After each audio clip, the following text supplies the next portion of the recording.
I advocated for a smaller jail. And I frequently said that New Orleans could not arrest our way out of this crime problem. Now, after I was elected in 2004, I inherited a complex of jail facilities scattered throughout this area. 13 different distinct buildings, some of which were owned by the law enforcement district and others owned by the city of New Orleans. Some were in better shape than others.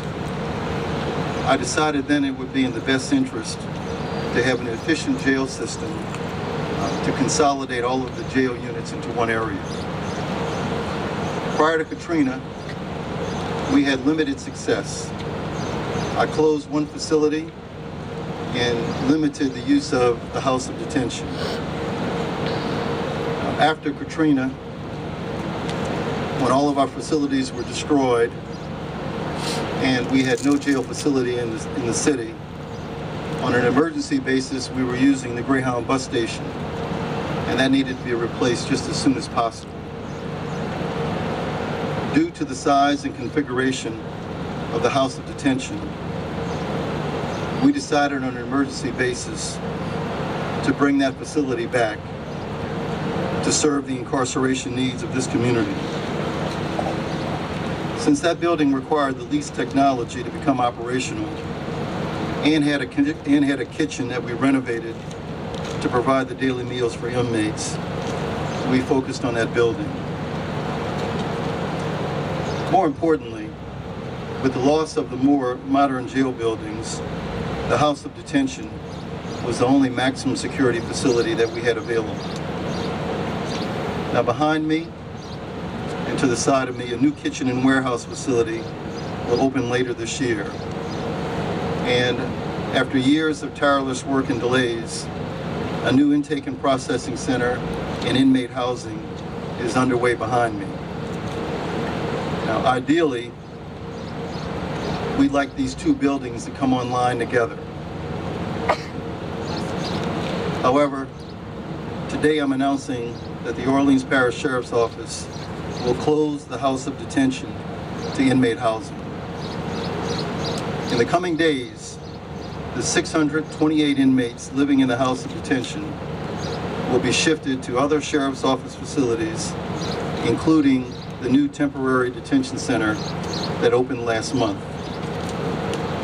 400 state inmates who are serving their sentences here will be transferred from our custody to other prisons and facilities around the state. Another 100 unsentenced inmates who are in the custody of the Sheriff's Office may be transferred to housing facilities in other parishes while they await trial or sentencing in Orleans Parish. In addition to housing a percentage of the general inmate population in our care and custody, the House of Detention currently accounts for inmates in mental health treatment, maximum security, protective custody, and disciplinary, as well as some youthful offenders awaiting trial. These special populations will be shifted to other Sheriff's Office facilities according to classification, security rating, and available space. Now, the Sheriff's Office will continue to use the renovated House of Detention kitchen to prepare and serve daily meals for inmates. We will also use the building as the visitation center for inmates living in the tents. And it will also continue to be our communication center, but it will not house any inmates. Now, there are a number of factors that influence my decision to take this step. First, this decision is part of the Orleans Parish Sheriff's Office master plan to build a smaller, safer jail according to the best practices and standards of the American Correctional Association. The construction that is underway behind me is the long-term solution. It is part of our master plan that is coming to fruition.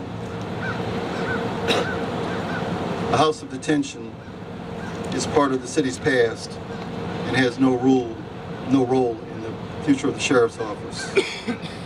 Now, the kitchen and warehouse building will come online later this year. The new 1,438-bed inmate housing and intake facility will be completed in 2014.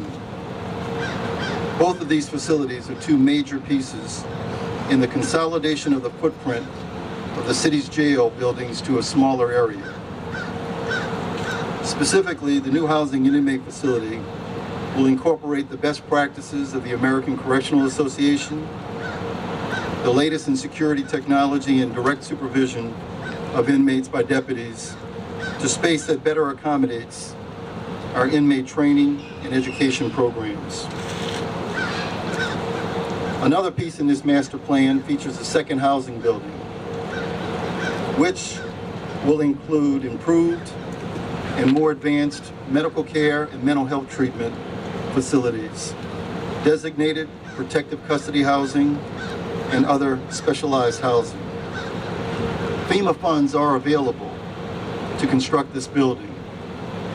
However, the city must take action to avoid further delays to these needed improvements to our jail facilities.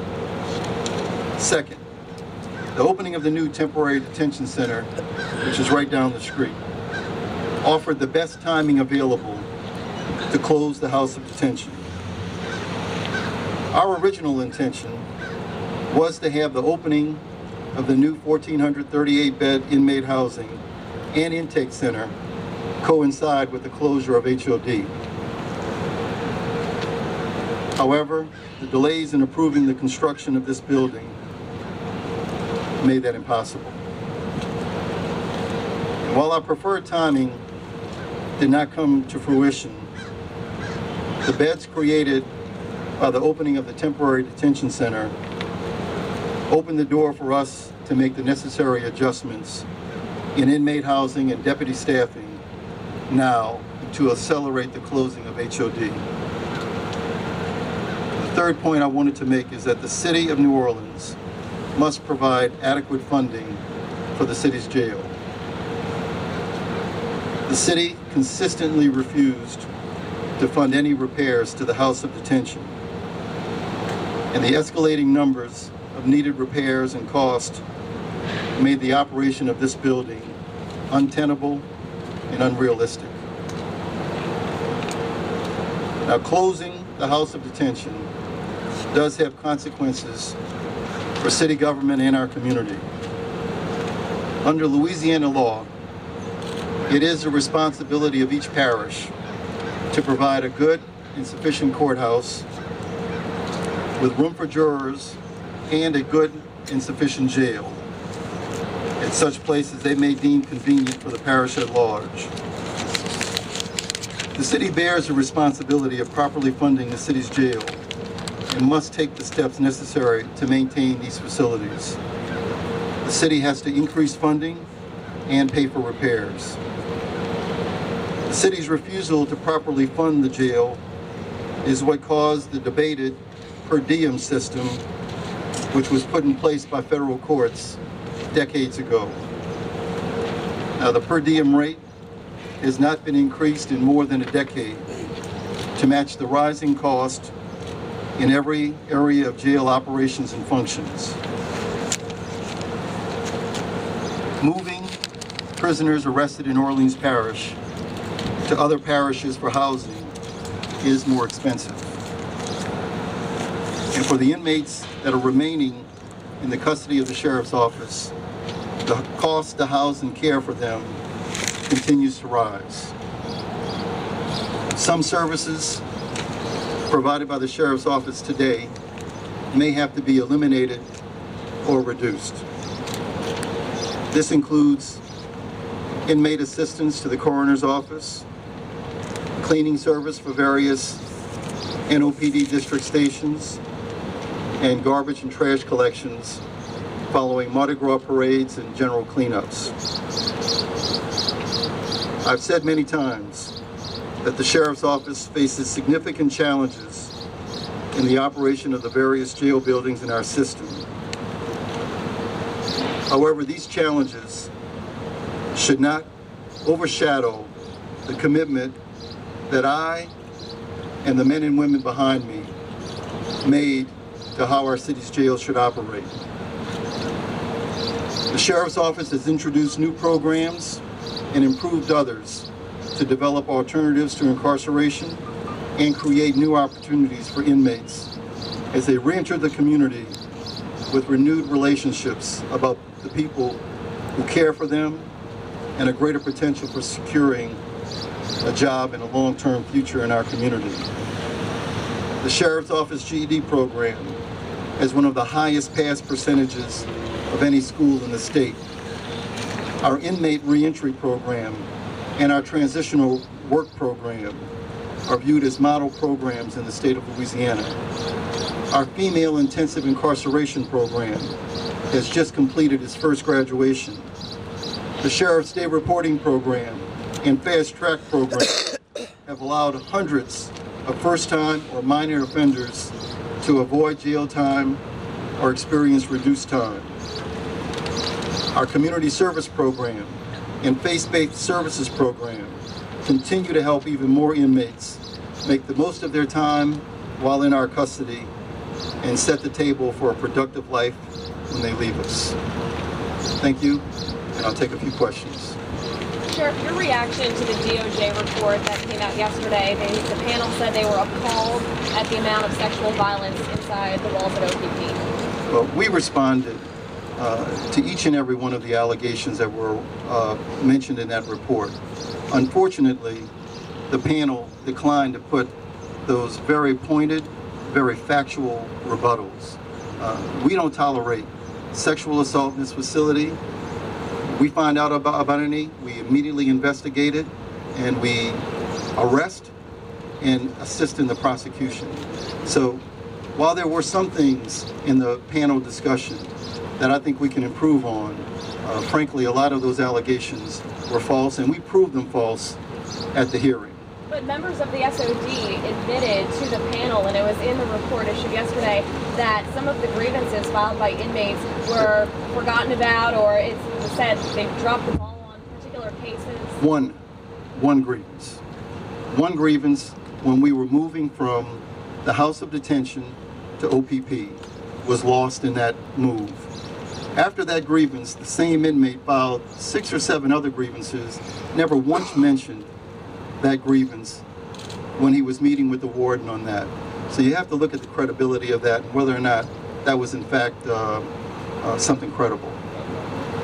Yes. The Department of Justice, I guess, was here last week and took a tour of the jail. Is your actions today at all related to them, your ongoing negotiations with them about the federal consent decree? Well, Laura, certainly the mounting criticism, the inspections by the federal people, they all play a factor.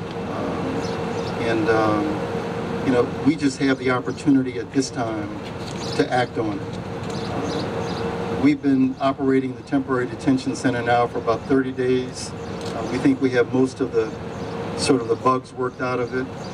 So this represented our first opportunity to move and act on it. And certainly it did play some role in it, yes. How many state inmates are you going to be housing at the jail now, after your plan is put in place? Included in our reentry program, transitional work program, and the community service program that we use to assist around here, probably right about 300.